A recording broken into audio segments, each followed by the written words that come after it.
గారికి నా పరంగా నేనింత ఇద్దామని అనుకున్న. నా కోరిక అన్న ఒక వితిన్ ఒక హాఫ్ అన్ అవర్‌లో అయిపోయింది సార్. నాకు ఆ రోజైతే ఎంత మిరాకిల్. నేను అనుకుంటున్న 15 నిమిషాలలో నాకు అవుపడ్డది సార్ ఎదురుంగా. అబ్బా! నేనైతే సంబరం. ఆ 9:30 వరకే మీ కాడికి పంపించేసిన. నా మనసంతా తృప్తిగా అనిపించింది. అదొకటే ఇంగ.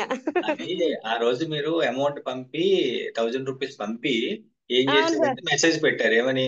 సార్ నేను హ్మ్. అనుకున్న కోరిక నెరవేరింది సార్. మీకు గురుదక్షిణకి ఇవ్వాలి అని చెప్పారు. అప్పుడు అది ఎప్పుడు 9:30కి పంపారు. అది నేను చూసుకొని సార్ పడుకునే ముందు చూసా. 10:30 అయిపోయింది.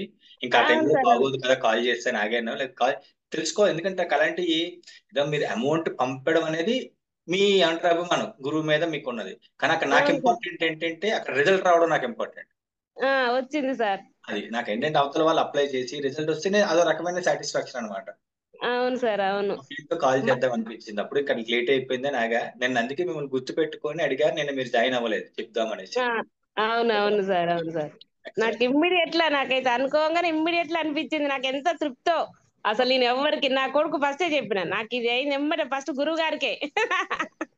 సూపర్ అమ్మ. అదే సార్. ఎక్సలెంట్. మస్తు మంచిగా అనిపించింది సార్. Thank you sir. మంచిగుంది సార్. Okay sir. ఫాలో అవ్వండి. సూపర్ అమ్మ. ఎక్సలెంట్. ఎక్సలెంట్. సూపర్ అండి. ప్రతి ఒక్కరికి మిరాకిల్స్ ఎందుకు నేను అడిగి మరి చెప్పిస్తానంటేనండి రీజన్ ఉంటదండి. ఒకటి గురువుగారు చెప్పినందుకు నాకొక సాటిస్ఫాక్షన్. అరే! నా దగ్గర నేర్చుకున్నారు. చిన్న చిన్న రిజల్ట్స్ తీసుకుంటున్నారు. వాళ్ళు హ్యాపీగా ఉన్నారు. అట్‌లీస్ట్ ఏంటంటే ఫస్ట్ పాయింట్. వాళ్ళు ఇచ్చిన అమౌంట్‌కి హ్యాపీగా ఉన్నారు. ఫీజ్ కడుతున్నారు కదా! ఎంత చిన్నదో పెద్దదో మీరు కడుతున్నారు కదా! సాటిస్ఫై అవుతే నాకొక చిన్న సాటిస్ఫాక్షన్. ఫాలో అవుతున్నారని నాకు నమ్మకం కలుగుతది. ఫస్ట్ ఇంకా ఇంపార్టెంట్ అది. అరే! చెప్పడం వేరు, వినడం వేరు. దాన్ని ఫాలో కూడా అవ్వాలి కదా! ఒక ఫాలో అవుతున్నారు. ఓకే. సాటిస్ఫాక్షన్. అదొక రకమైన అందుకే చెప్తా. ఇలా చెప్పడం వల్ల ఏంటంటే మిగతా వాళ్ళకి కూడా ఒక రకమైన మోటివేషన్‌గా ఉంటది. అందుకే అడుగుతూ